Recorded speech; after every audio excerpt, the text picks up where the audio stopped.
కవిత గారు ఇక తిరుగుతున్నారు 4 నెలలు. ఆమె జనం మాటనో ఏందో ఆ ప్రోగ్రాంలో నిన్న మాట్లాడినట్టున్నారు.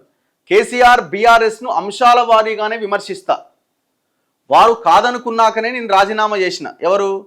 తండ్రి కాదనుకుండట, నువ్వు ఈ పార్టీలో వద్దామని వెళ్ళిపో అని చెప్పిండట. సో వాళ్ళు వద్దనుకున్నారు కాబట్టి నేను బయటకు వచ్చిన అని అంటున్నది. మోసపూరిత వ్యక్తులదే పైచేయి అయింది. జూబ్లీ హిల్స్ పైన నిర్ణయం తీసుకోలే.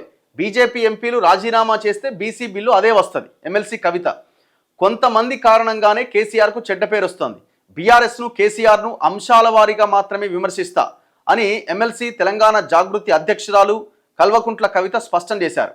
ఇప్పుడు ఈమెది ఇంకా ఎమ్మెల్సీది ఆమెది వేటేస్తలేరు. ఆమె మీద వేట అంటే రాజీనామాను ఆమోదిస్తలేరు.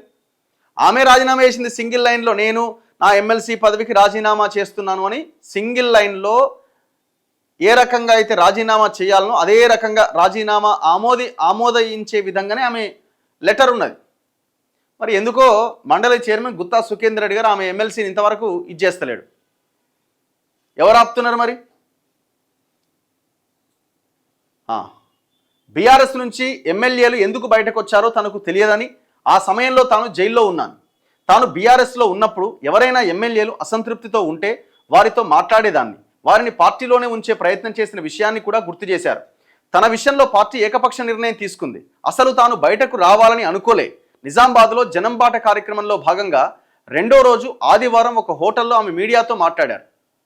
ఇప్పుడు విషయం ఏంటంటే, నేను బయటికి రాలేదు అని అనుకోలేదు అని అంటే, మరి నిన్న గన్ పార్క్ దగ్గర అమరవీరుల కుటుంబాలకు క్షమాపణ చెప్తున్నా, ఉద్యమకారుల క్షమాపణ అని చెప్పారు కదా. మరి నేను రాలేదు అనుకోలేదు, వాళ్ళే పంపించారు అని అంటున్నారు. మరి ఇప్పుడు బయటకు వచ్చిన తర్వాత ఉద్యమకారుల క్షమాపణ, అమరవీరుల కుటుంబాలకు క్షమాపణ అని అంటున్నారు. మరి లోపలనే ఉండి ఉంటే అదే అమరవీరుల కుటుంబాలకి ఉద్యమకారులకి క్షమాపణ చెప్పేవాళ్ళ? చెప్పండి ఒకసారి. అనివార్య పరిస్థితుల్లోనే పార్టీ నుంచి బయటకు వచ్చాను. వారు కాదనుకున్న తర్వాతే రాజీనామా చేశాను. పార్టీలో ఉండగా మాట్లాడాల్సిన అన్ని చోట్ల మాట్లాడాను. కానీ పార్టీకి నష్టం చేసే బాధ్యత మరచిన మోసపూరిత వ్యక్తులదే పైచేయి అయింది. ఇక ఆమె ఎవరినంటుంది? హరీష్ రావుని, సంతోష్ రావుని గురించి మాట్లాడుతుంది. వాళ్ళ కారణంగానే బీఆర్ఎస్ కేసీఆర్కు నష్టం జరగనున్నది. 5 ఏళ్ల క్రితమే ఎవరి పనితీరు ఏంటి అని తెలుసుకొని ఉంటే మొన్నటి ఎన్నికల్లో బీఆర్ఎస్ ఓడిపోయేది కాదు. తాను బీఆర్ఎస్లో తిరుగుబాటు చేయలేదని, అంత అవకాశం